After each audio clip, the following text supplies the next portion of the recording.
Tuesday, October 24th, market analysis, Stan Ehrlich. Good morning. We start with the stock market indexes, typically the S&P 500 and E-mini December futures contract on your screen at the moment. I had thought that October 6th was the October lows, and in the last 30 years, we have only failed to have a low in October 3 times. That's a 90% of the time track record that October contained a low that was a significant buying opportunity. Last year, October 13th, was unbelievably profound, blatantly obvious, and a huge buy signal that worked well. It was the bottom of the bear market for the year and the very first beginning day of the bull market we are still in. That's how profound it was last October.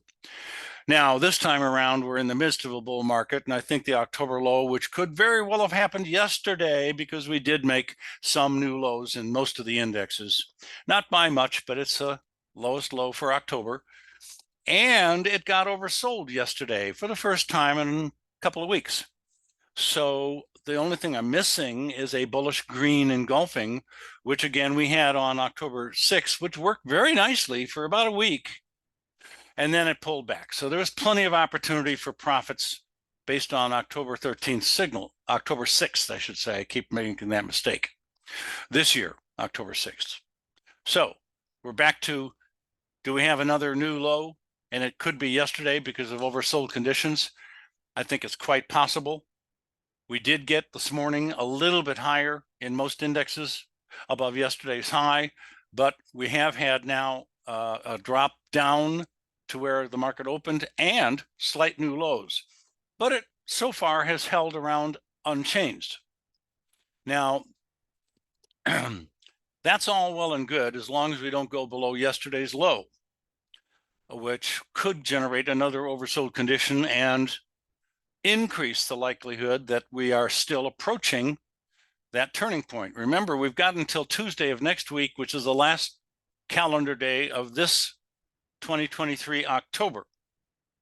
So we got a week. I've seen the October low occur very early in the month or in the last day or two as well. And I lived through all of them. It's been 52 years now that I've been in this business. So keep your eye out for indications that we're going to make highs higher than today and yesterday highs and close above those levels. That would cause me to be a lot more optimistic about yesterday's oversold condition and a minor so far, I'm not convinced so far, possibility that yesterday was the October low. And hey, there's no guarantee there's going to be a low in October. Nobody ever said that. It's just a great track record so far. Next chart. And here we go.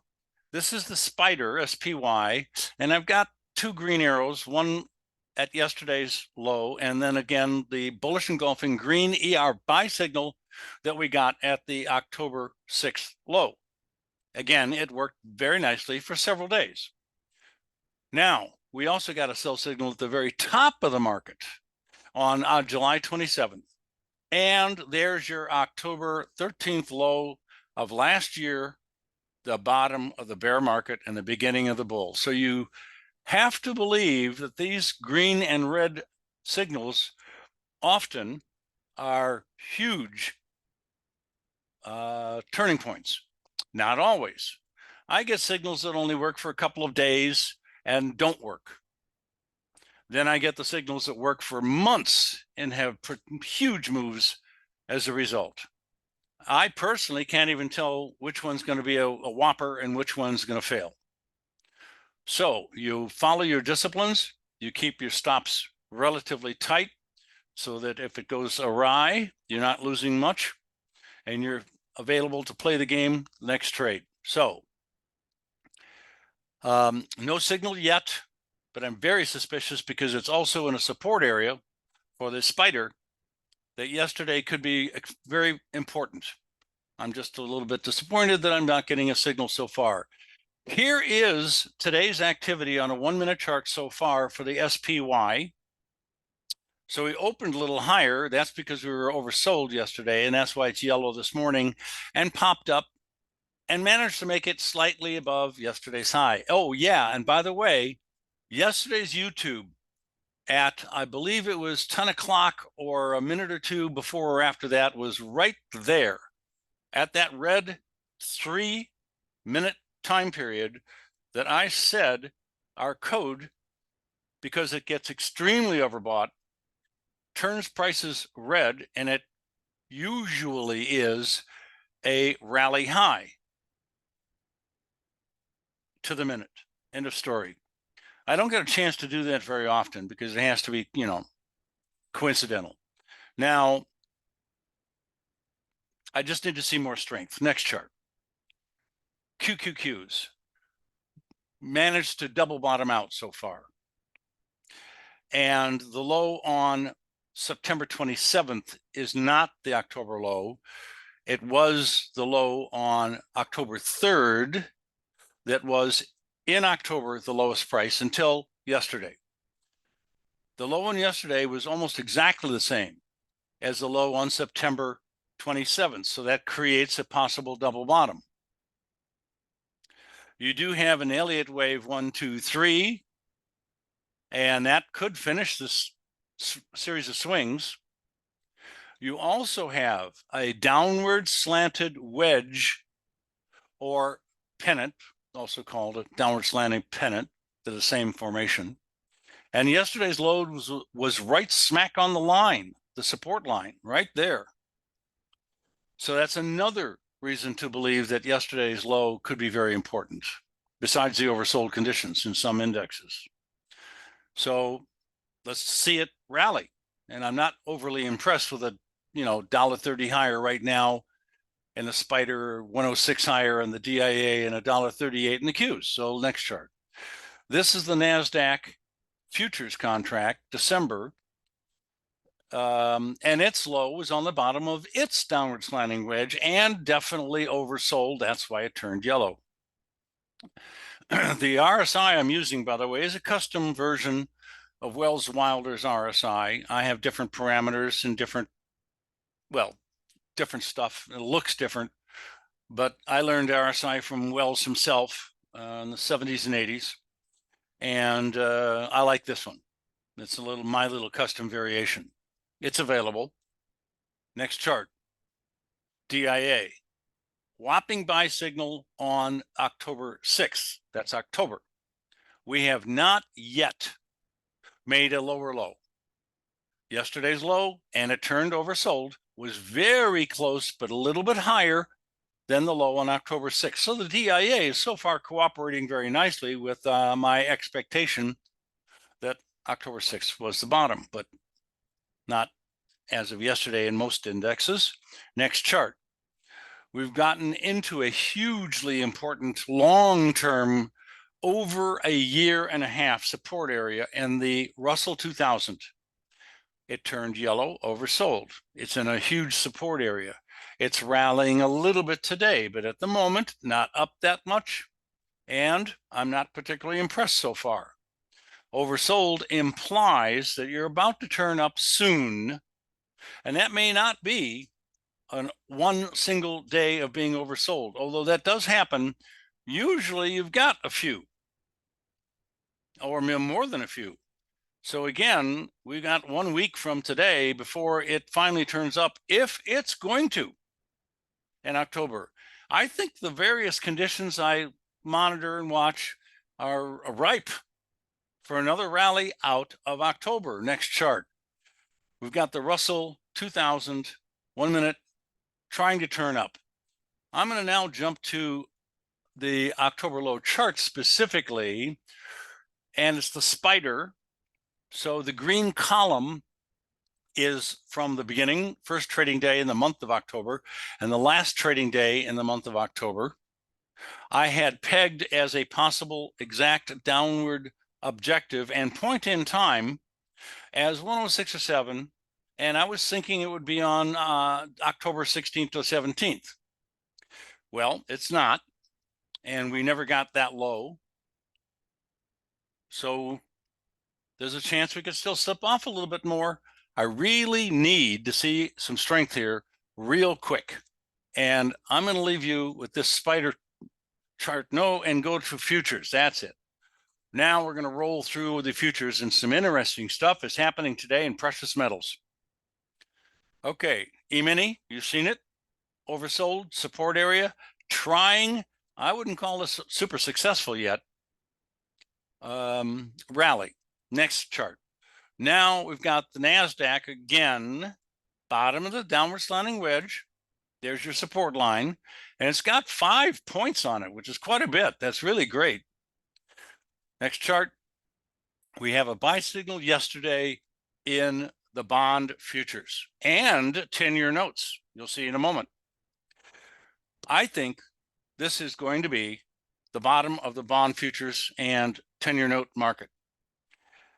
We have divergence. We have a bullish engulfing and oversold conditions. We have a stable market today. I'm looking for higher, quicker. I expect a challenge of 114.5, and frankly, a move up to approximately 18 and change. Now, if I'm right about 18 and change, that is a major significant resistance area. And if we can start to chew into levels higher than that, I would be very convinced, especially after a few weeks here. Probably it's going to take that much to get that high, maybe a month or two. But then I'll be talking about a long-term bull market in bonds and notes. Here's the notes. No, actually, I'm sorry. Here's the bond chart, the 1-minute chart, and it shows you the short-term scalp in the ER1 trade yesterday in bonds. And it shows you the beginning of the position trade. Here's the 10-year note daily. There's the bullish engulfing. It is almost the lowest low, not quite. Bonds, it is the lowest low. So far, they're both acting very, very normal. I'm expecting new highs and new high closes very soon, the next couple of days, definitely this week. Next chart, 10-year notes. And here's the scalp trade from yesterday, ER1 scalp. Next, I'm going to crude oil. Couple of very big down days all of a sudden in crude. We're now down to a support area, but I wished we were oversold also. We're not. So this could break down a little bit more. I'm not ready to say it's turning up, but you know, we're in support and there's a chance, but I can't get a good grasp on it yet. Next, natural gas. Wow, what a great trade. Bearish engulfing at the top of the natural gas. Got short ER3 next day on the opening when it opened a little bit higher than the original new short trigger price. Profit on the close the first day, more second day, more third day, more fourth, fifth, sixth, 7 days in a row. That signal made money. And then we got stopped out yesterday. Now, I'm looking at oversold condition for the first time yesterday in a very broad area of support. So I'm expecting a short-term rally. That's the best I can say for the moment on natural gas. Maybe a little bit sideways. Heating oil. No signals lately. Looks like it's trying to top out, but it's right now in some support. And this is a gigantic, huge sideways trading range for quite a long period of time. So when this finally starts to be convincingly long-term bullish or bearish, it's going to be a very, very big move.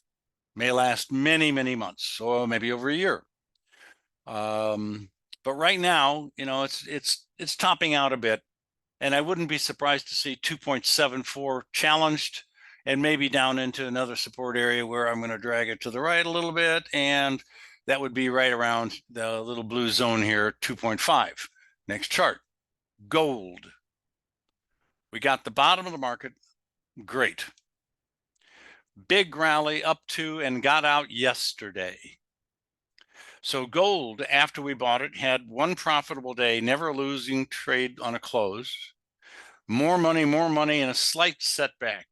A huge rally the next day, more money, a slight setback, a little bit more money, and we're out. I'm concerned about the data here. I think this is not a good signal, so I'm going to disregard the red bearish engulfing that we're looking at right this moment. I just think it's just the market slipped a little bit today and not very much, and it's not a red signal. It's not the fault of my strategy or code, it's bad data and hasn't been corrected yet, in my opinion. Here's the trade in gold on a 10-minute chart. ER1 got long as the bullish engulfing developed the same day. And again, that was October 6th. Up you go. This is the line, green line connecting the entry to the exit point. And the yellow line is, you guessed it, my trailing smart trailing stop, STS smart trailing stop. This stop does not move like this percentage protection type of a stop or a dollar protection amount of a stop. This is a combination of a variety of indicators and the way the market moves. So it accelerates or stands still depending upon various indicator readings. Next chart is the silver. Overbought, slipping back down, no signal per se, and no, I'm sorry to say we didn't get a buy signal at the very bottom, which hit support and was oversold, so it was due for a rally. Next chart, platinum. We did get a buy signal on October 6th, and we did get long when it made a high higher than the previous day. And this is the equity plot from the entrance to the exit of the trade. So we did very well on platinum. Nowhere near as good as gold, though. High grade copper. Rallying today, trend is down over all year. You've got lower highs and lower lows in general. So this rally probably will fizzle out maybe around 3.7. Could be a little higher.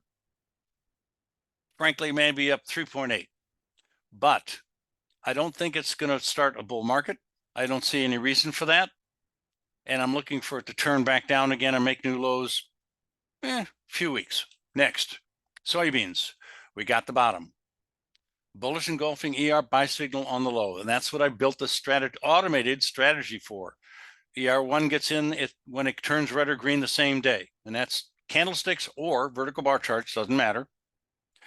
And ER3 gets into the trade the next few days if the market can cooperate and make a little retracement so that we can get it frequently cheaper, but we may not get in cheaper than ER1, but we may have both of them.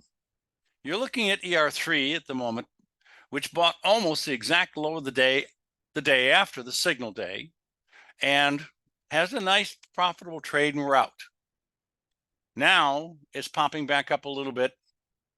The most important thing with soybeans is that although it dropped below for a while, a major support area, this is also a huge trading range for a very long period of time on this continuation chart in beans.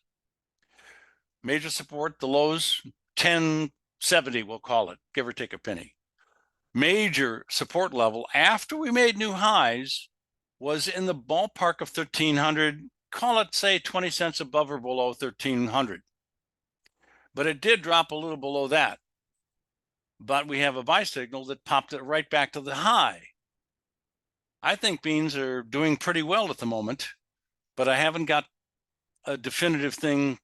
I haven't got a signal.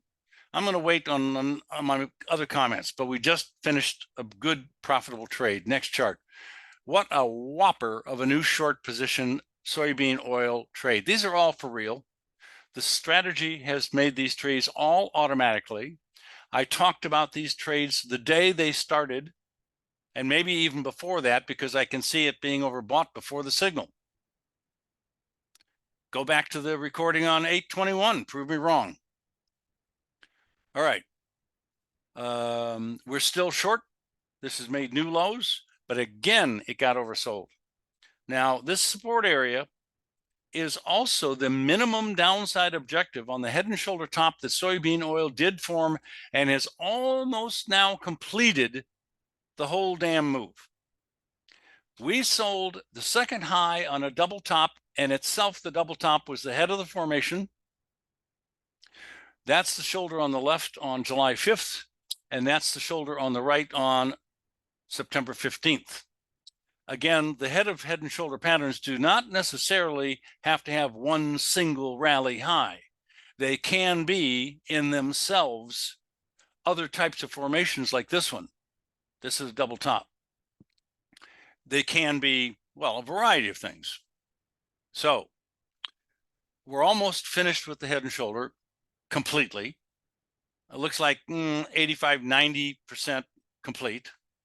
And we've been short since the head of the formation. Can't get much better than that. Next chart. Soybean meal. Outside up day, bullish engulfing in an overbought condition. I have mentioned a few times in the last year is a very rare possible sell signal. I've nicknamed it bass backwards because I don't know what else to call it. This is normally very bullish, but when you tie it into being overbought at the same time, it frequently turns out to be the top of a rally. We'll see tomorrow in the next few days. So in a resistance area and overbought with a bullish engulfing, which, by the way, if this all of a sudden closed below yesterday's close, it would be a red ER sell signal officially. Everything is here except for the lower closing price than the previous close. Right now, we're actually above yesterday's high. But I've said what I've said, and I think we might be about to turn down. Next chart. Corn is going to go the way I've said again and again of the wheat market, and that's a new low and probably in a week or two. Wheat is here. It's since the major downside breakout has made lower lows, came back up, stalled out, lower lows, came back up, stalled out, and now I think it's going to make lower lows again. Long-term bear market since the beginning of the war.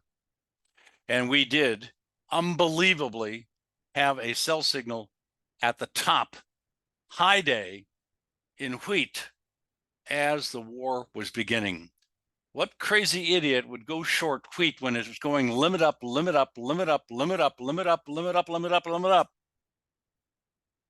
My trading system. So, next chart. Cattle. Downside breakaway gap yesterday, but it got oversold in the process of dropping like a rock when your breakthrough support level is common to do exactly what it did yesterday. Today, we're oversold still, so we're trying to alleviate that oversold condition by either rallying, which is the most likely, or going sideways for a few days. That would do it. So we'll see what happens here. But obviously, I'm bearish. We got a downside breakout. There is a chance that we could fill that gap from yesterday's market. And I'll put a little marker in here. So we see that in the near future. But getting above the resistance area could be a problem. So maybe that gap may not get closed. Usually they're closed or almost always closed. Next chart. I'm bearish. Live hogs, bearish, but oversold for a couple days. Now we're out of that condition and coming up very slowly, exactly what I just mentioned before on the cattle chart. So I'm looking for this market to start to make new lows very soon. And it might even get all the way down to 52.75. Next chart is OJ. It's got that green tree or green something disease. And I just took a look at some long-term statistics on Florida orange juice. And man alive, another 10 or 20 years, there won't be any oranges from Florida. Brazil is where we're getting most of our oranges. So this price of Florida oranges has been skyrocketing because of weather conditions, which may or may not have helped perpetuate the tree disease. And it's just I don't know. I'll call a turn if I see it, but I guess it can continue to work its way higher. That's unbelievable. Resistance, double top yesterday, sliding down today, but still overbought. I think this double top just might hold. And I'm looking for a move down to probably 3,400 in the next couple of weeks. I think that's quite likely. Too bad I'm not getting a bearish engulfing like we did on the high here, and a few days earlier, a warning, so to speak. Next chart, we got coffee. Breaking above some resistance for a change, but overbought. I don't know if it's going to close above 167.60, but it needs to do that if it's going to continue to look bullish. Poking its head above the water level, so to speak, and then dropping back down again implies that it's not used to fresh air. It's why it wants to live in the water or the support area. So this depends quite a bit on whether it can hang in there on the strength. If it can, we may have some more bullish rally left, but it's been overbought, I have to warn you, for 6, 7, 8 days, and that's quite a few. So I think it's going to turn down. Next, sugar, sweet. Not too much to say here. Resistance could stop this rally. I'm going to shut up about sugar because I don't have a very good handle on it at the moment. Next is cotton the rag, oversold, bounced very slightly, hardly at all. I think it has a chance to work its way back down to another major support area, which is approximately 77. And it'll take the next few days, maybe even this week, but next week maybe. And we're back to the E-mini. Thank you very much. You have a great day. Profitable trading to you.